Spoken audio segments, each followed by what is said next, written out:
العصر نام، پہلی آیت کے لفظ العصر کو اس کا نام قرار دیا گیا ہے۔ زمانہ نزول،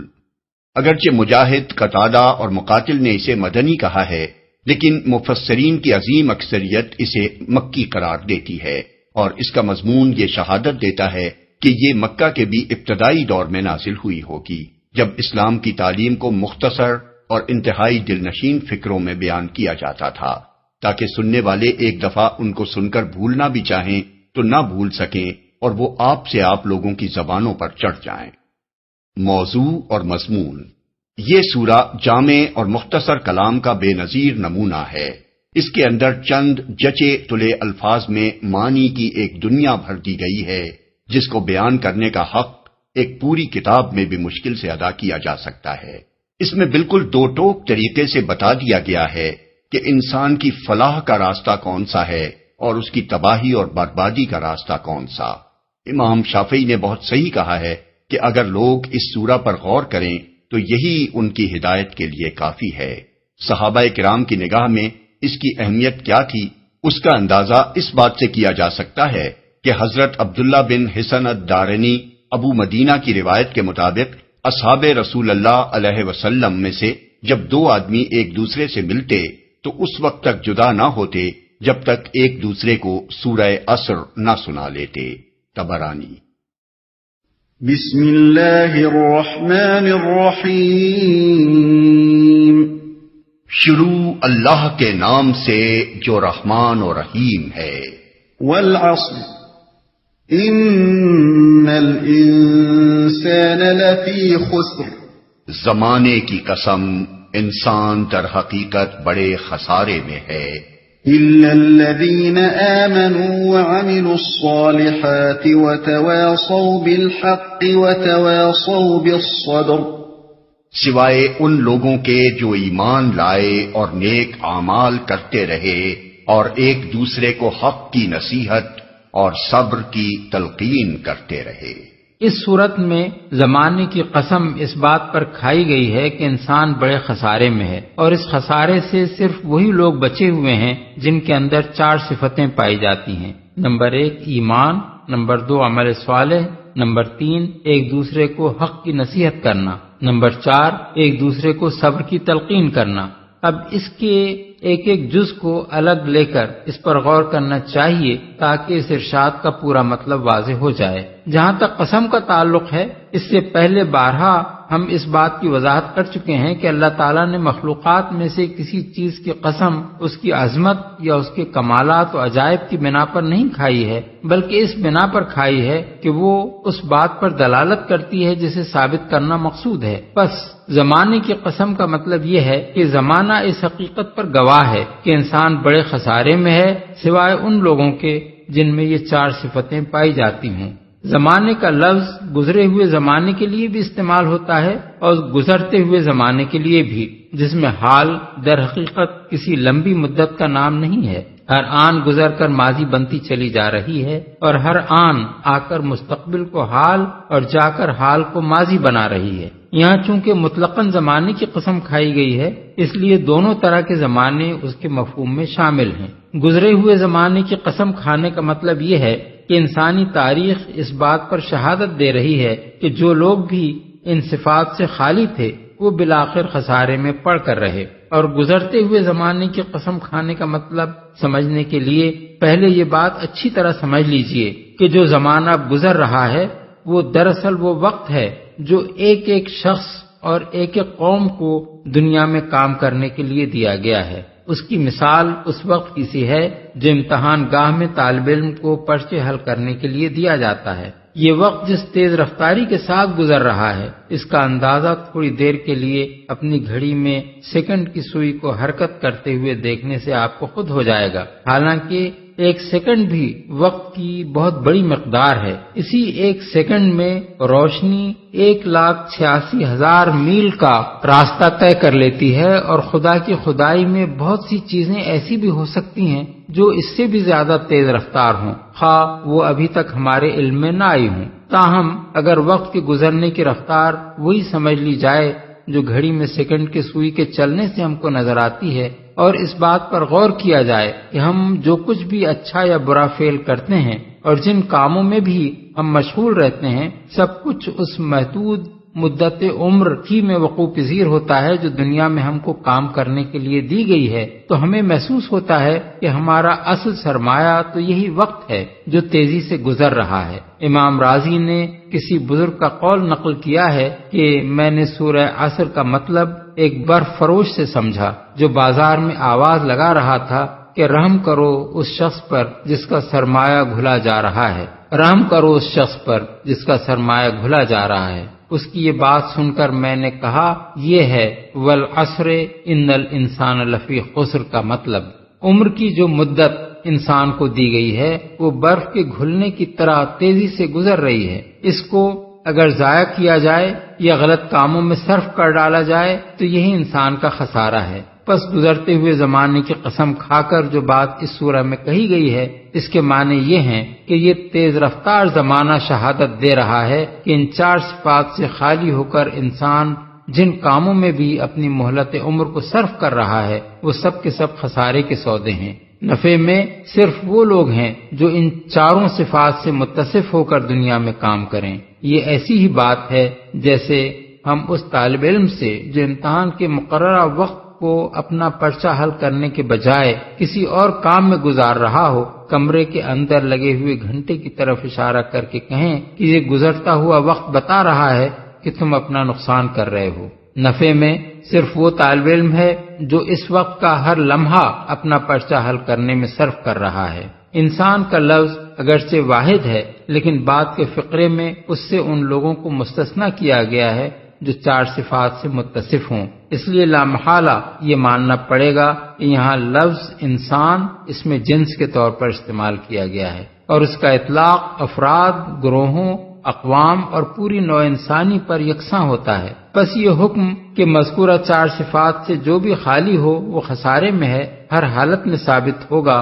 خواہ ان سے خالی کوئی شخص ہو یا کوئی قوم یا دنیا بھر کے انسان۔ یہ بالکل ایسا ہی ہے جیسے ہم اگر یہ حکم لگائیں کہ زہر انسان کے لیے مہلک ہے تو اس کا مطلب یہ ہوگا کہ زہر بہرحال مہلک ہے، خواہ ایک فرد اس کو کھائے یا ایک پوری قوم یا ساری دنیا کے انسان مل کر اسے کھا جائیں۔ زہر کی مہلک خاصیت اپنی جگہ اٹل ہے، اس میں اس لحاظ سے کوئی فرق نہیں پڑتا کہ ایک شخص نے اس کو کھایا ہے یا ایک قوم نے اسے کھانے کا فیصلہ کیا ہے یا دنیا بھر کے انسانوں کا اجماع اس پر ہو گیا ہے کہ زہر کھانا چاہیے۔ ٹھیک اسی طرح یہ بات اپنی جگہ اٹل ہے کہ 4 مذکورہ بالا صفات سے خالی ہونا انسان کے لیے خسارے کا موجب ہے۔ اس قاعدہ کلیہ میں اس بات سے کوئی فرق نہیں پڑتا کہ کوئی ایک شخص ان سے خالی ہے یا کسی قوم نے یا دنیا بھر کے انسانوں نے کفر، بدعملی اور ایک دوسرے کو باطل کی ترغیب دینے اور بندگی نفس کی تلقین کرنے پر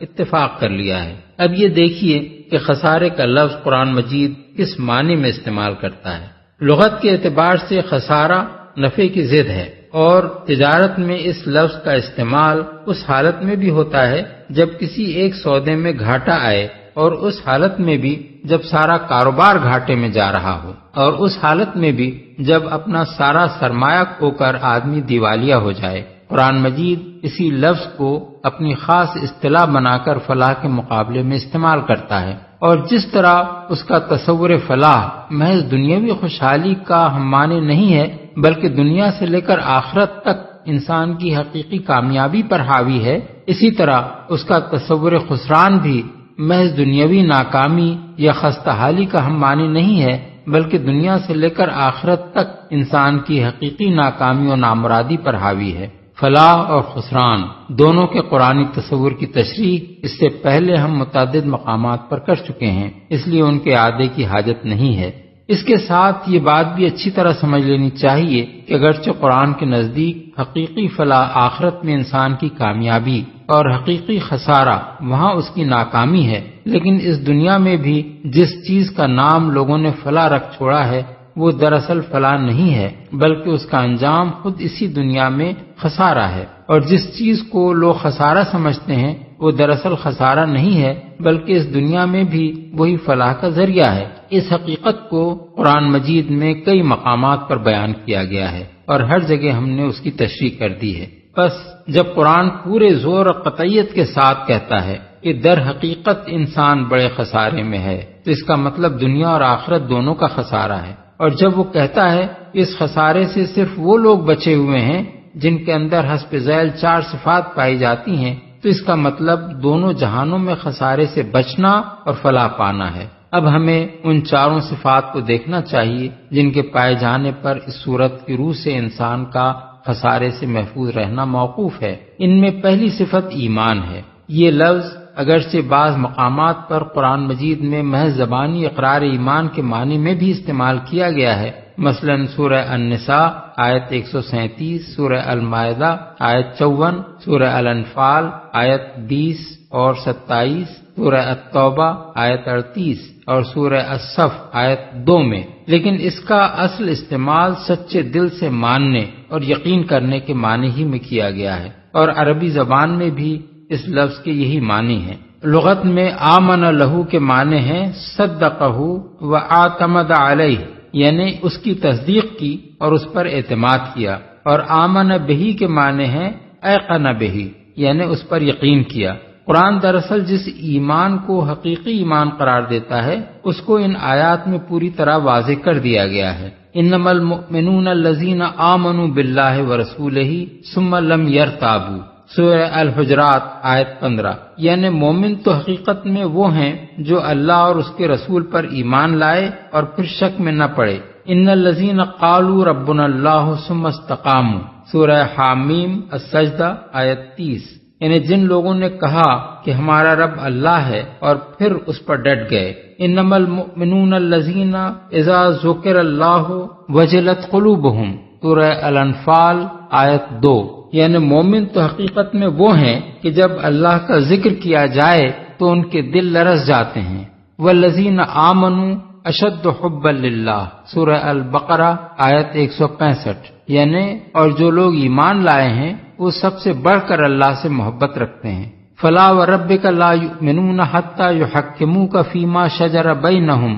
ثم لا یجدوا فی انفسہم حرجا مما قضیت ویسلموا تسلیما، سورہ النساء آیت 65، یعنی پس نہیں اے نبی تمہارے رب کی قسم وہ ہرگز مومن نہیں ہیں جب تک کہ اپنے باہمی اختلاف میں تمہیں فیصلہ کرنے والا نہ مان لیں، پھر جو کچھ تم فیصلہ کرو اس پر اپنے دلوں میں بھی کوئی تنگی محسوس نہ کریں بلکہ سر بسر تسلیم کر لیں۔ ان سے بھی زیادہ اس آیت میں زبانی اقرار ایمان اور حقیقی ایمان کا فرق ظاہر کیا گیا ہے اور یہ بتایا گیا ہے کہ اصل مطلوب حقیقی ایمان ہے نہ کہ زبانی اقرار۔ یا ایھا الذین آمنوا آمنوا باللہ ورسولہ، سورہ النساء آیت 136، یعنی اے لوگو جو ایمان لائے ہو، ایمان لاؤ اللہ اور اس کے رسول پر۔ اب رہا یہ سوال کہ ایمان لانے سے کن چیزوں پر ایمان لانا مراد ہے، تو قرآن مجید میں پوری طرح اس بات کو بھی کھول کھول کر بیان کر دیا گیا ہے۔ اس سے مراد اولاً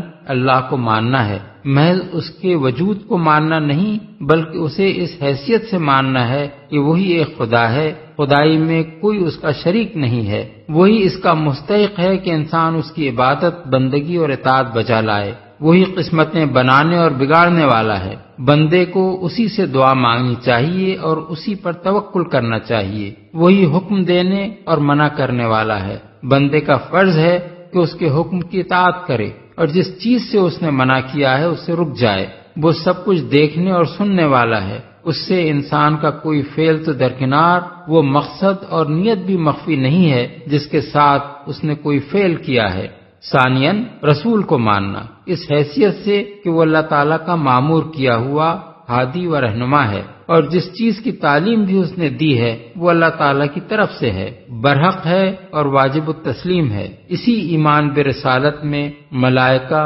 انبیاء اور کتب الہیہ پر اور خود قرآن پر بھی ایمان لانا شامل ہے، کیونکہ یہ ان تعلیمات میں سے ہے جو اللہ کے رسول نے دی ہیں۔ ثالثاً آخرت کو ماننا اس حیثیت سے کہ انسان کی موجودہ زندگی پہلی اور آخری زندگی نہیں ہے بلکہ مرنے کے بعد انسان کو دوبارہ زندہ ہو کر اٹھنا ہے، اپنے ان اعمال کا جو اس نے دنیا کی زندگی میں کیے ہیں خدا کو حساب دینا ہے، اور اس محاسبے میں جو لوگ نیک قرار پائیں انہیں جزا اور جو بد قرار پائیں ان کو سزا ملنی ہے۔ یہ ایمان اخلاق اور سیرت و کردار کے لیے ایک مضبوط بنیاد فراہم کر دیتا ہے جس پر ایک پاکیزہ زندگی کی عمارت قائم ہو سکتی ہے، ورنہ جہاں سرے سے یہ ایمان ہی موجود نہ ہو وہاں انسان کی زندگی خواہ کتنی خوشنما کیوں نہ ہو اس کا حال ایک بے لنگر کے جہاز کا سا ہوتا ہے جو موجوں کے ساتھ بہتا چلا جاتا ہے اور کہیں قرار نہیں پکڑ سکتا۔ ایمان کے بعد دوسری صفت جو انسان کو خسارے سے بچانے کے لیے ضروری ہے وہ صالحات یعنی نیک کاموں پر عمل کرنا ہے۔ صالحات کا لفظ تمام نیکیوں کا جامع ہے جس سے نیکی اور بھلائی کی کوئی قسم چھوٹی نہیں رہ جاتی، لیکن قرآن کی روح سے کوئی عمل بھی اس وقت تک عمل صالح نہیں ہو سکتا جب تک اس کی جڑ میں ایمان موجود نہ ہو اور وہ اس ہدایت کی پیروی میں نہ کیا جائے جو اللہ اور اس کے رسول نے دی ہے۔ اسی لیے قرآن مجید میں ہر جگہ عمل صالح سے پہلے ایمان کا ذکر کیا گیا ہے، اور اس سورہ میں بھی اس کا ذکر ایمان کے بعد ہی آیا ہے۔ کسی ایک جگہ بھی قرآن میں ایمان کے بغیر کسی عمل کو صالح نہیں کہا گیا ہے، اور نہ عمل بلا ایمان پر کسی اجر کی امید دلائی گئی ہے۔ دوسری طرف یہ بھی ایک حقیقت ہے کہ ایمان وہی معتبر اور مفید ہے جس کے صادق ہونے کا ثبوت انسان اپنے عمل سے پیش کرے، ورنہ ایمان بلا عمل صالح محض ایک دعویٰ ہے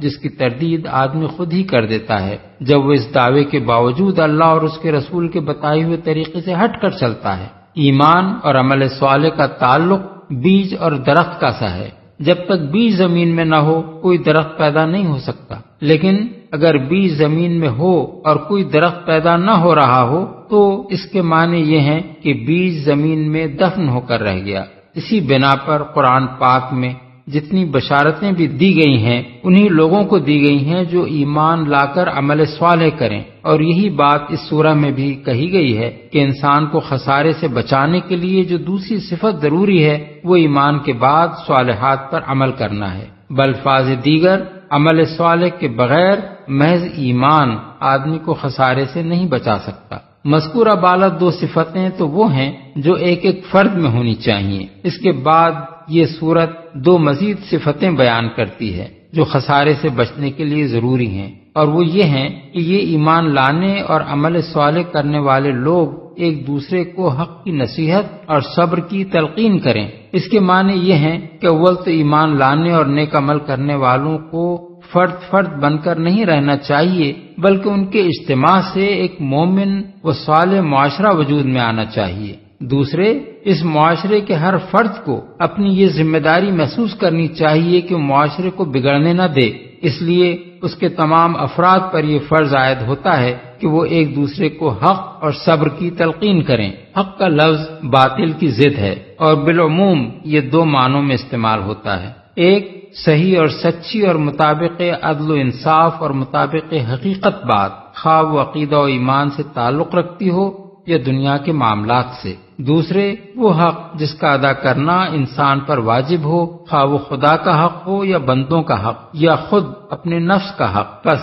ایک دوسرے کو حق کی نصیحت کرنے کا مطلب یہ ہے کہ اہل ایمان کا یہ معاشرہ ایسا بے حس نہ ہو کہ اس میں باطل سر اٹھا رہا ہو اور حق کے خلاف کام کیے جا رہے ہوں مگر لوگ خاموشی کے ساتھ اس کا تماشا دیکھتے رہیں، بلکہ اس معاشرے میں یہ روح جاری و ساری رہے کہ جب اور جہاں بھی باطل سر اٹھائے کلمہ حق کہنے والے اس کے مقابلے میں اٹھ کھڑے ہوں، اور معاشرے کا ہر فرد صرف خود ہی حق پرستی اور راست بازی اور عدل و انصاف پر قائم رہنے اور حقداروں کے حقوق ادا کرنے پر اکتفا نہ کرے بلکہ دوسروں کو بھی اس طرز عمل کی نصیحت کرے۔ یہ وہ چیز ہے جو معاشرے کو اخلاقی زوال و انحطاط سے بچانے کی ضامن ہے۔ اگر یہ روح کسی معاشرے میں موجود نہ رہے تو وہ خسران سے نہیں بچ سکتا، اور اس خسران میں وہ لوگ بھی آخر کار مبتلا ہو کر رہتے ہیں جو اپنی جگہ حق پر قائم ہوں مگر اپنے معاشرے میں حق کو پامال ہوتے دیکھتے رہیں۔ یہی بات ہے جو سورہ مائدہ میں فرمائی گئی ہے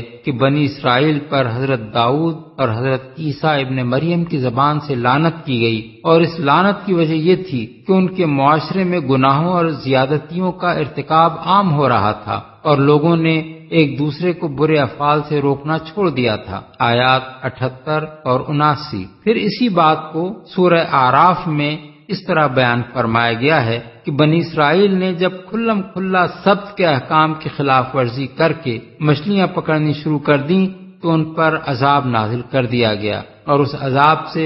صرف وہی لوگ بچائے گئے جو اس گناہ سے روکنے کی کوشش کرتے تھے۔ آیات 163 تا 166۔ اور اسی بات کو سورہ انفال میں یوں بیان کیا گیا ہے کہ بچو اس فتنے سے جس کی شامت مخصوص طور پر صرف انہی لوگوں تک محدود نہ رہے گی جنہوں نے تم میں سے گناہ کیا ہو۔ آیت 25۔ اسی لیے امر بالمعروف اور نہی عن المنکر کو امت مسلمہ کا فریضہ قرار دیا گیا ہے۔ سورہ آل عمران آیت 104۔ اور اس امت کو بہترین امت کہا گیا ہے جو یہ فریضہ انجام دے۔ سورہ آل عمران آیت 110۔ حق کی نصیحت کے ساتھ دوسری چیز جو اہل ایمان اور ان کے معاشرے کو خسارے سے بچانے کے لیے شرط لازم قرار دی گئی ہے وہ یہ ہے کہ اس معاشرے کے افراد ایک دوسرے کو صبر کی تلقین کرتے رہیں، یعنی حق کی پیروی اور اس کی حمایت میں جو مشکلات پیش آتی ہیں اور اس راہ میں جن تکالیف سے، جن مشقتوں سے، جن مصائب سے